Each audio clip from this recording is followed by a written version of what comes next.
چھٹا سپارہ صفحہ نمبر 107 اور سورۃ مائدہ کی دوسری آیت مبارکہ۔ اعوذ باللہ من الشیطان الرجیم، بسم اللہ الرحمن الرحیم۔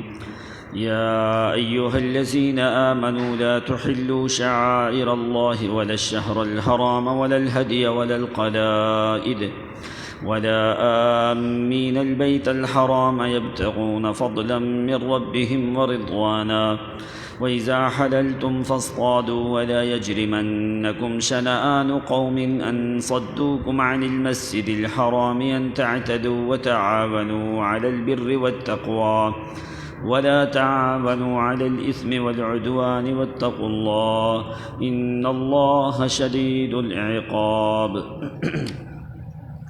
یا ایہا الذین آمنوا، اے ایمان والو، لا تحلوا شعائر اللہ، اللہ تعالیٰ کی علامات کی بے حرمتی نہ کرو، ولا الشہر الحرام، اور نہ ہی حرمت والے مہینوں کی، ولا الہدی، اور نہ ہی قربانی کے جانور کی، ولا القلائد، اور نہ اس جانور کی جس کے گلے میں پٹا ڈال دیا جائے علامت کے لیے، ولا آمین البیت الحرام، نہ ان لوگوں کی بے حرمتی کرو جو قصد کریں بیت اللہ شریف کی طرف آنے کا، یبتغون فضلا من ربہم ورضوانا، جو اپنے رب کا فضل اور اس کی رضامندی تلاش کرنے کے لیے آئیں، وَإِذَا حَلَلْتُمْ فَاصْطَادُوا، اور جس وقت تم احرام سے نکل جاؤ اس وقت تم شکار کر سکتے ہو، وَلَا يَجْرِمَنَّكُمْ، اور تم کو محمول نہ کر دے ایک ایسی قوم کی عداوت اور دشمنی کی بنا پر جن لوگوں نے صدوکم عن المسجد الحرام، جنہوں نے تمہیں مسجد حرام سے روکا، ان تعتدوا، یہ کہ تم حد سے تجاوز کر جاؤ، وتعاونوا علی البر والتقوی، نیکی اور تقوی کے معاملہ میں ایک دوسرے کا تعاون کرو، اور نہ تعاون کرو گناہ اور ظلم زیادتی کے معاملات میں، اللہ تعالیٰ سے ڈرو، بے شک اللہ تعالیٰ سخت سزا دینے والی ذات ہے۔ اے ایمان والو، تم اللہ کے علامات کی بے حرمتی نہ کرنا، اور نہ حرمت والے مہینوں کی، نہ ہدی کی، نہ جن جانوروں کے گلوں میں پٹا ڈال دیا جائے، نہ ان لوگوں کی جو اللہ کی رضا اور فضل تلاش کرنے کے لیے بیت اللہ کی طرف آئیں، اور جس وقت تم احرام سے نکل جاؤ بس تم شکار کر سکتے ہو، اور تم کو ایسی قوم کی عداوت اور دشمنی کی بنا پہ اس معاملے میں نہ ڈال دے جنہوں نے تم کو مسجد حرام سے روکا تھا، یہ کہ تم حد سے تجاوز کر جاؤ، نیکی اور تقوی کے معاملے میں تعاون کرو، گناہ اور ظلم کے معاملے میں تعاون نہ کرو، اللہ تعالیٰ سے ڈرتے رہو، بے شک اللہ تعالیٰ سخت سزا دینے والی ذات ہے۔ پہلی آیت فرمائی یا ایھا الذین آمنوا اوفوا بالعقود، اللہ تعالیٰ کے ساتھ عہد و پیمان کو پورا کرو۔ ابھی دوسرا حکم قرآن نے دیا، یا ایھا الذین آمنوا، اے ایمان والو۔ پہلی آیت میں اللہ تعالیٰ نے کچھ چیزیں کرنے کا حکم دیا، اور اس آیت میں کچھ چیزوں سے منع کر دیا، اللہ تعالیٰ نے ممانعت کا ذکر کر دیا۔ کیوں؟ جو افعال ہیں اس کا نام ہے کسی چیز کا حکم دینا اور کسی چیز سے منع کر دینا، اور حکم دینے کی طاقت اور منع کرنے کی طاقت یہ اللہ تعالیٰ کی ذات میں ہے، کسی اور میں نہیں ہے۔ جیسے پہلی آیت میں فرمایا عہد و پیمان کو پورا کرو، ابھی اس آیت میں اللہ تعالیٰ کچھ چیزوں کا ذکر کر رہے ہیں کہ یہ کام ایمان والو تم نے نہیں کرنا۔ وہ پہلا کام کیا ہے؟ فرمایا لا تحلوا شعائر اللہ، اللہ تعالیٰ کے شعائر کے معاملے میں ان کو یعنی حلال نہ جانو۔ عام جو لفظی ترجمہ ہے، کیا مطلب کہ ان کی بے حرمتی کرنے کو حلال نہیں جاننا۔ بامحاورہ ترجمہ کیا ہوگا؟ اے ایمان والو، اللہ تعالیٰ کے شعائر کی بے حرمتی نہ کرنا۔ اب اللہ کے شعائر کون سے ہیں؟ کچھ شعائر کا تعلق زمانے سے ہے، کچھ شعائر کا تعلق مکان سے ہے۔ نہ تو شعائر مکانیہ اور نہ ہی شعائر زمانیہ کی اہانت کرنا۔ وہ کون سے شعائر ہیں؟ شعائر جمع ہے شعیر کی، اور یہ مطلب ہوتا ہے کوئی علامت، کوئی نشانی، ایسی شعائر، یعنی شاعر کا مطلب کیا ہے؟ ایسی علامات جن میں اسلام کی کچھ خاص چیزوں کو ظاہر کیا جاتا ہے، ان کی بے حرمتی کرنے سے اللہ تعالیٰ نے تمہیں منع کر دیا۔ اب یہ کون سے شاعر ہیں؟ بیت اللہ شریف اللہ تعالیٰ کے شاعر میں سے ہے، صفا اور مروہ اللہ تعالیٰ کے شاعر میں سے ہے، حجر اسود اللہ کے شاعر میں سے ہے، عرفات اللہ کے شاعر میں، مینا اللہ کے شاعر میں، مزدلفہ اللہ تعالیٰ کے شاعر میں، قربانی کی جگہ احرام کا باندھنا یہ اللہ کے شاعر میں سے، مطاف اللہ کے شاعر میں سے، مسجد نبوی، بیت المقدس، ایسی جگہ جو ہیں یہ اللہ تعالیٰ کے شاعر میں سے ہیں، اور مساجد، اور جن کا زمانے کے ساتھ تعلق ہے، جیسے تکبیرات ہیں، اقامت صلاۃ ہے، اذان ہے، یہ بھی شعائر ہیں، ان کا تعلق زمانے کے ساتھ ہے۔ اب بیت اللہ ہمیشہ کے لیے شاعر ہے، حجر اسود ہمیشہ کے لیے اللہ کا شاعر ہے، صفا مروہ کی سعی ہمیشہ کے لیے اللہ کا شاعر ہے، میقات جہاں سے احرام باندھا جاتا ہے، یہ ساری چیزیں اللہ تعالیٰ کے شعائر میں سے ہیں۔ تو اللہ تعالیٰ نے فرمایا ایمان والو، اللہ کے شعائر کی کبھی بھی بے حرمتی نہ کرنا، اور جیسے وہ اللہ کے شاعر ہیں جن سے ایک خاص زمانے میں خاص اسلام کی اصطلاحات کو جو ہے وہ لوگوں کے سامنے بیان کیا جاتا ہے، تو اسی طرح فرمایا زمانے میں کچھ زمانہ بڑا اہم اور حرمت والا زمانہ ہے، نہ تو احرامات مکانی کی اہانت کرو اور نہ ہی حرمت والے زمانے کی توہین کرو۔ اب حرمت والا زمانہ کب شروع ہوتا ہے اور کون سا زمانہ حرمت والا ہے؟ جس وقت آدمی نے احرام باندھ لیا، جب تک اس نے احرام باندھا، یہ زمانہ، یہ اوقات اس آدمی کے لیے حرمت والے۔ اسی لیے تو اللہ تعالیٰ نے احرام کی حالت میں ایسی چیزوں سے منع کر دیا جن کو عام حالت میں کرنا جائز ہے۔ تو کیوں؟ اس لیے کہ یہ ایک حرمت والے زمانے میں داخل ہو چکا ہے۔ اسی طرح ذی الحجہ کا دن جو ہے وہ حرمت والا ہے، ذی الحجہ کی 10 راتیں جو ہیں وہ بھی حرمت والی ہیں، اور 4 مہینے جو ہیں وہ بھی حرمت والے 4 مہینے ہیں۔ جیسے اللہ تعالیٰ نے فرمایا ان عدۃ الشہور عند اللہ 12 شہرا فی کتاب اللہ یوم خلق السماوات والارض منها 4 حرم۔ جب سے اللہ تعالیٰ نے زمین و آسمان کو بنایا، اس وقت سے اللہ تعالیٰ نے 12 مہینے پیدا کیے، ان 12 مہینوں میں سے 4 مہینے جو ہیں وہ حرمت والے ہیں، ذی القعدہ، ذی الحجہ اور محرم اور رجب، یہ جو 6واں مہینہ ہے رجب۔ 3 مہینے متواتر ہیں، اور 1 مہینہ جو ہے جمادی الثانی کے بعد رجب جو 6واں مہینہ آتا ہے، وہ رجب المرجب، وہ ایک حرمت والا مہینہ ہے۔ اب ان حرمت والے مہینوں میں آدمی کو کیا کرنا چاہیے؟ کون سی عبادات کرنی چاہیے؟ فرمایا کم از کم جو اللہ تعالیٰ نے حرمت والے مہینے بنائے ہیں، ان حرمت والے مہینوں میں آدمی کو کثرت سے عبادات کرنی چاہیے اور کثرت سے گناہوں سے بچنا چاہیے۔ یہ کیوں؟ اس لیے کہ یہ ایک حرمت والے مہینے۔ ایک آدمی گناہ کرتا ہے سفر کے مہینے میں، اور ایک آدمی نے گناہ کیا محرم کے مہینے میں۔ اب کیا دونوں کے گناہ برابر ہیں؟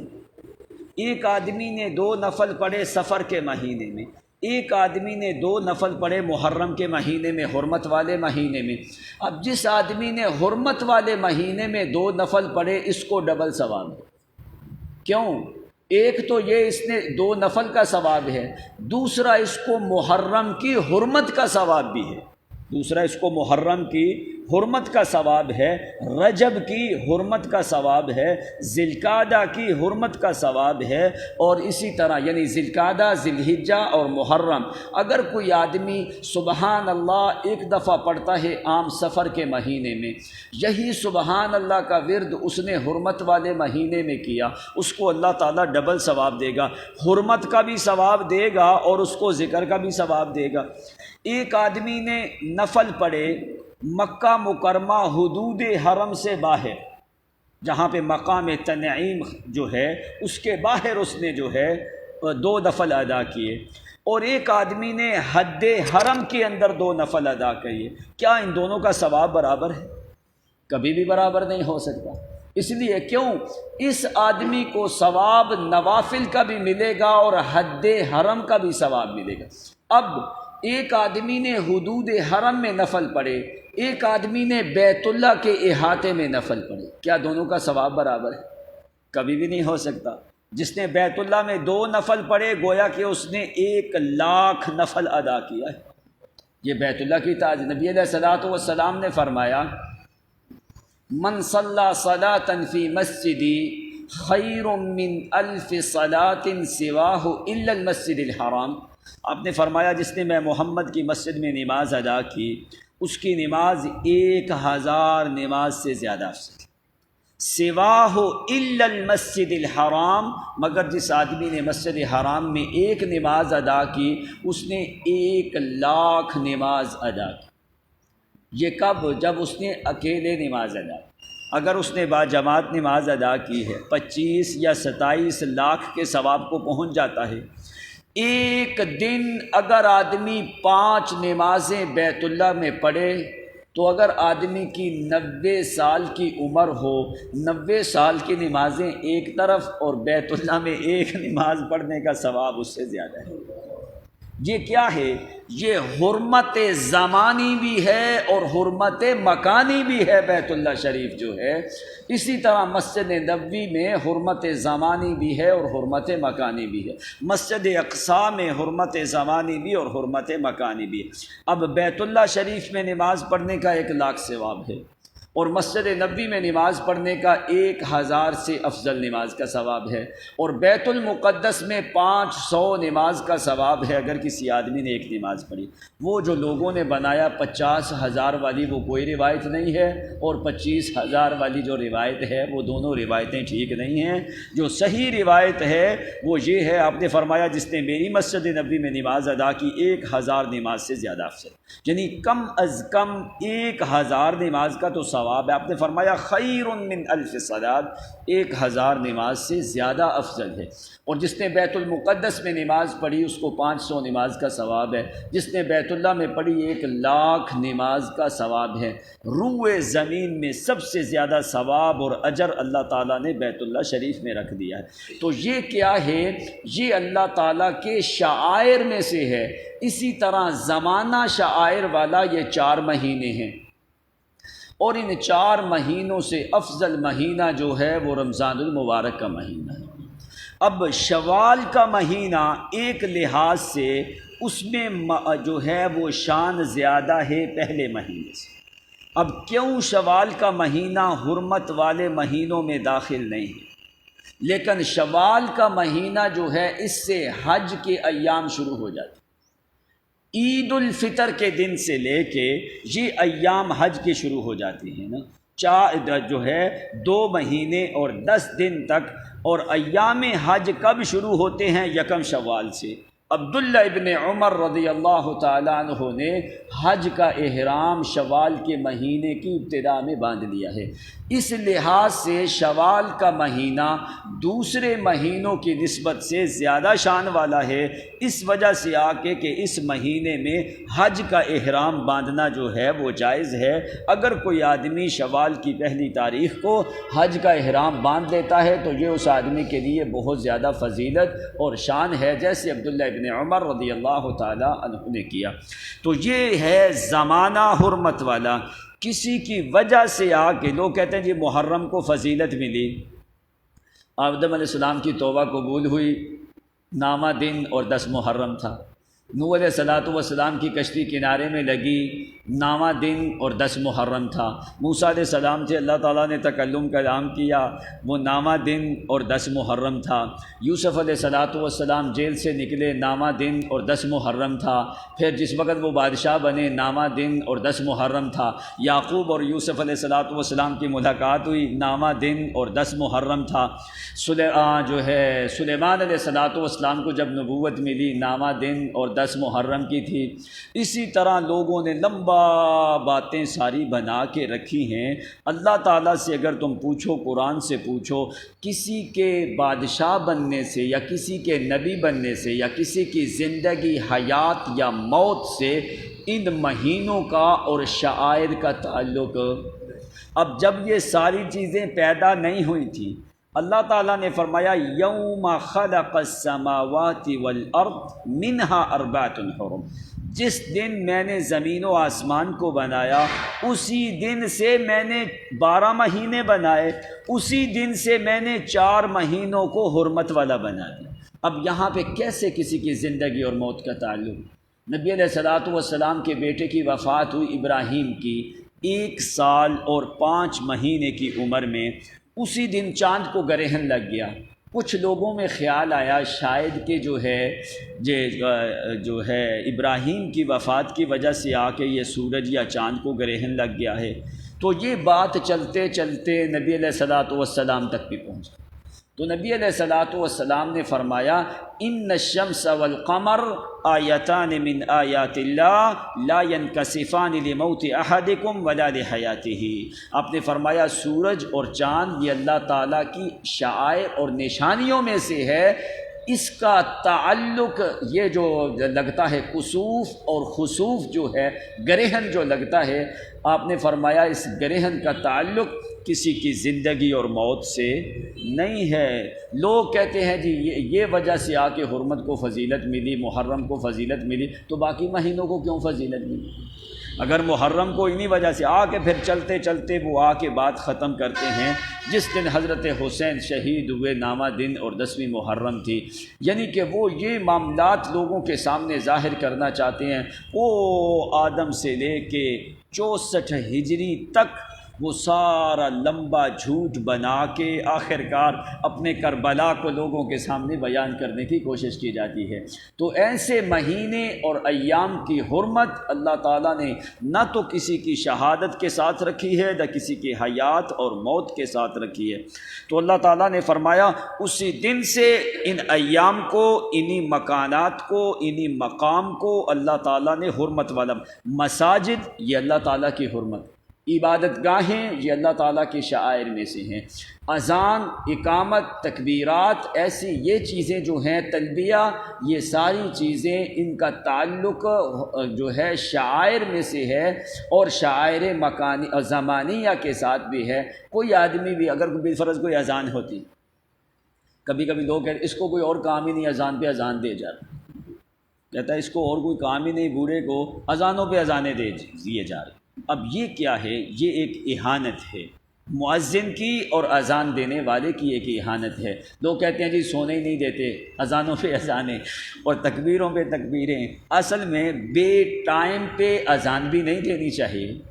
رمضان میں ہم نے دیکھا ساری رات اذانیں ہوتی رہتی، اب یہ بھی کوئی طریقہ نہیں ہے کہ ساری رات اذانیں دیتے۔ بھائی یہ کس چیز کی اذان ہے؟ کہتے پہلی اذان اٹھانے کی، دوسری اذان کھانے کی، تیسری اذان پینے کی، چوتھی اذان تہجد کی، 5ویں اذان فجر کی۔ ہاں تہجد کی اذان جو ہے وہ چیز ہے، وہ ثابت ہے، اگر کوئی آدمی تہجد کی اذان دیتا ہے تو وہ ٹھیک۔ اب تہجد کا ٹائم کب شروع ہوتا ہے؟ رات 1 بجے تو تہجد نہیں شروع ہوتی، اور ہم نے خود 1 بجے بھی اذان سنی ہے، 1:30 بجے بھی سنی ہے، 2 بجے بھی سنی ہے، 2:30، ہر آدھے گھنٹے کے بعد اذان۔ ایسا تو اذان کا یہ تو مذاق بن جاتا ہے کہ بار بار اذانیں کیوں دی جائیں۔ ہاں وہ ایک عذاب کا زمانہ ہو تو پھر آدمی جو ہے ہر جگہ کے اوپر اذانیں دے ایک آفت کو ختم کرنے کے لیے۔ رمضان ایک حرمت والا مہینہ ہے، ٹائم کے اوپر اذان ہونی چاہیے۔ فجر اصل جو تہجد کا ٹائم ہوتا ہے، فجر کی اذان سے 1 گھنٹہ پہلے اصل میں تہجد کا ٹائم ہوتا ہے۔ اس سے پہلے جو ہے وہ تو ویسے لوگ جو ہیں وہ پڑھتے ہیں، چلو اگر پڑھتے ہیں لیکن ایسی طریقے سے اذانیں دینے کا کوئی ثبوت بھی نہیں ہے۔ تو اگر کوئی آدمی اذان دیتا ہے چلو، تو دوسرے لوگوں کو اس کا مذاق نہیں اڑانا چاہیے۔ کیوں؟ اس لیے کہ یہ اللہ تعالیٰ کی شعائر میں سے ہیں۔ تو فرمایا شعائر زمانیہ کا بھی بے حرمتی کرنی جائز نہیں ہے، اور شعائر جو مکانی ہیں ان کی بے حرمتی کرنی بھی جائز۔ اب وللہدی، آگے فرمایا وللہدیہ، ہدی کہتے ہیں اس جانور کو جو بیت اللہ کی نظر آئے، بہت سے لوگ جو ہیں، ہدی جمع ہے ہدیہ کی، ہدیہ کا مطلب ہوتا ہے تحفہ، اس کی جمع آتی ہے ہدی۔ تو فرمایا پہلے زمانے میں لوگ کیا کرتے تھے کہ عید کے ایام میں یا حج کے ایام میں کچھ جانور جو ہے اللہ کے مہمانوں کے لیے لا کے بیت اللہ شریف میں ذبح کرتے تھے، تاکہ جو لوگ دور دراز سے مہمان آئے ہیں ان کو ذبح کر کے ان کا گوشت جو ہے عامۃ الناس ضیوف الرحمن، اللہ کے جو مہمان ہیں ان کو کھانا کھلایا جائے نا۔ تو راستے میں لوگ ان لوگوں کو لوٹ لیتے تھے، راستے میں لوگ جو ہے ان جانوروں کو تکلیف پہنچاتے، ان کو لوٹ لیتے۔ پھر لوگوں نے کیا کیا پھر ایک علامت بنا دی کہ بھائی یہ اللہ تعالیٰ کے گھر کی نظر ہے یا یہ قربانی کے جانور ہیں، ان کے گلے کے اندر ایک خاص چمڑے کا پٹا ڈال دیتے۔ وہ ایک علامت بن گئی تھی کہ بھائی یہ جانور خاص حج کے ایام میں جا رہے ہیں، اور حاجی لوگ جو تمتع قران کرنے والے جو حاجی ہیں ان کی یہ ذبیحہ ہے، یہ دم ہے، یا عید الاضحیٰ کے موقع کے اوپر ذبح کیے جانے والے یہ جانور ہیں۔ تو پھر لوگ جو ہیں چاہے وہ مشرکین تھے یا مسلمین تھے، اس وقت یہ جب علامت ڈالی جاتی تو پھر لوگ کہتے بھائی اس جانور کو تکلیف نہیں پہنچانی، اس لیے کہ یہ اللہ تعالیٰ کے گھر کی نظر جا رہی ہے۔ تو الہدی یہ عام ایک جانور ہے جو اللہ تعالیٰ کی اور بیت اللہ کے گھر کی نظر کی جائے۔ قلائد ان جانوروں کی اس کی خاص کر دیا گیا، خاص کر وہ جانور جن کے گلے کے اندر کوئی بھی علامت ڈال دی جائے، یا کچھ لوگ مکہ کے درختوں کی ٹہنیاں کاٹ کے یا اس کے پتے کاٹ کے اپنی جانور کے گلے میں ڈال دیتے تھے، تاکہ پتہ چل جائے یہ مکہ شریف کی حرمت والے علاقے کے یہ جانور ہیں، تاکہ ان کو کوئی آدمی بھی ڈانٹ ڈپٹ بھی نہ کرے، تکلیف بھی نہ پہنچائے، چوری بھی نہ کر کے لے جائے، ادھر ادھر بھی نہ کہیں کر دے۔ تو اللہ تعالیٰ نے اس چیز کا ذکر کیا وَلَلْهَدِيَ، اور وہ جانور جو بیت اللہ شریف کی طرف ہدیہ اور تحفہ بن کے آئیں، ان جانوروں کی بے حرمتی کرنے کی بھی اجازت، اور یہ بھی اللہ تعالیٰ کے شعائر میں سے جانور ہیں۔ وَلَلْقَلَائِدِ، اور وہ جانور جن کے گلے کے اندر کوئی پٹا یا کوئی علامت، کوئی نشانی ایسی ڈال دی جائے، جیسے بسا اوقات لوگ جو ہیں قربانی کے جانوروں کے اوپر رنگ لگا دیتے، یا ان کی گلی میں وہ گانے نہیں ڈال دیتے پھولوں والے، یا ان کی پاؤں کے اندر کوئی ایسے کڑے سے ڈال دیتے ہیں جن سے آواز آتی ہے، اسی طریقے سے مکہ والے لوگ ان کے گلوں کے اندر کوئی ایسی علامت یا کوئی نشانی لگا دیتے تھے۔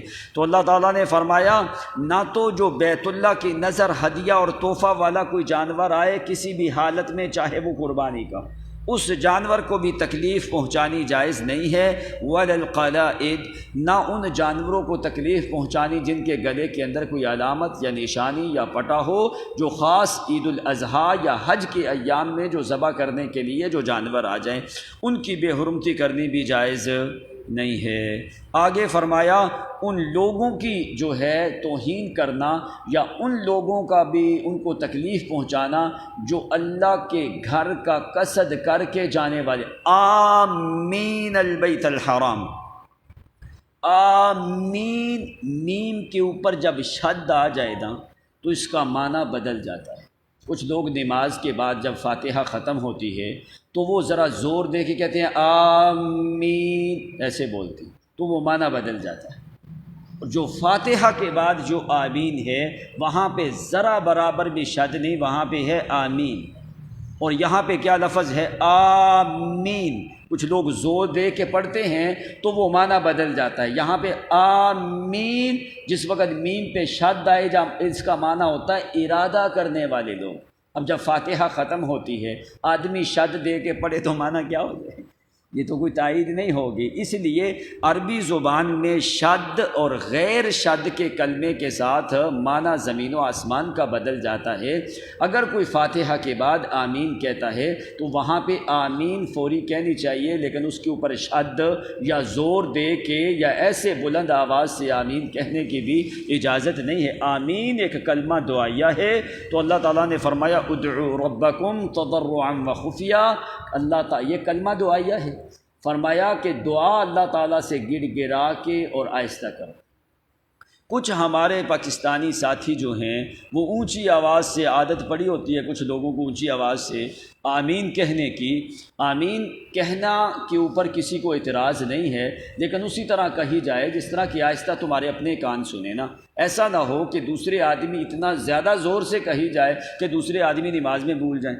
مسجد نبوی کے امام آل شیخ وہ نماز پڑھا رہے تھے، پیچھے والی صف میں ہم بھی نماز پڑھ رہے تھے، کچھ ہمارے پاکستانی ساتھی آئے، وہ 11 بجے سے لے کے وہاں پہ بیٹھے تھے پہلی صف میں نماز پڑھنے کے لیے۔ ان کو عادت پڑی تھی پاکستان، انہوں نے زور سے کہہ دیا آمین۔ وہ تو شیخ تو سمجھتے تھے کہ بھائی معنی بدل جاتا ہے۔ شیخ نے پھر سلام پھیر کے 2-3 منٹ پورے جو لاؤڈ سپیکر ہیں ان میں انہوں نے اعلان، انہوں نے فرمایا انی سمعت الصراخ، میں چیخوں کی آوازیں سن رہا ہوں تم سے۔ کیف تقولون آمین انتم تغیرون المعانی، کہ تم نے معنی بدل دیا اور ایسے چیخ مار کے آمین کہنا جس سے معنی بھی بدل جائے، یہ شریعت نے تمہیں اجازت نہیں دی۔ آمین کہنے پہ اعتراض نہیں، فرمایا انہوں نے کہ تم آمین کہو، آہستہ کہو، اونچی آواز سے کہنے کی ضرورت کیوں؟ جب لوگ اونچی آواز سے کہنا شروع کرتے ہیں تو ان کی زبان میں ہونٹوں کے ملنے سے میم میں شد آتی ہے، جب شد آتی ہے تو معنی بدل جاتا ہے۔ اس لیے باقی انشاءاللہ تشریح جو ہے وہ ہفتے کے دن ہوگی۔ وآخر دعوانا الحمد للہ رب العالمین والعاقبۃ للمتقین والصلاة والسلام علی سید الانبیاء والمرسلین ربنا فاغفر لنا وارحمنا انت خیر الراحمین ربنا آتنا من لدنک رحمۃ وہیئ لنا من امرنا رشدا لا الہ الا انت سبحانک انا كنا من الظالمین اللهم اغفر لنا ذنوبنا دقنا وجلنا اولنا واخرنا ظاہرنا وباطننا اللهم اشف مرضانا وارحم موتانا وعاف مبتلانا تقبل منا انك انت السميع العليم وتب علينا انك انت التواب الرحيم وصلى الله تعالى على النبي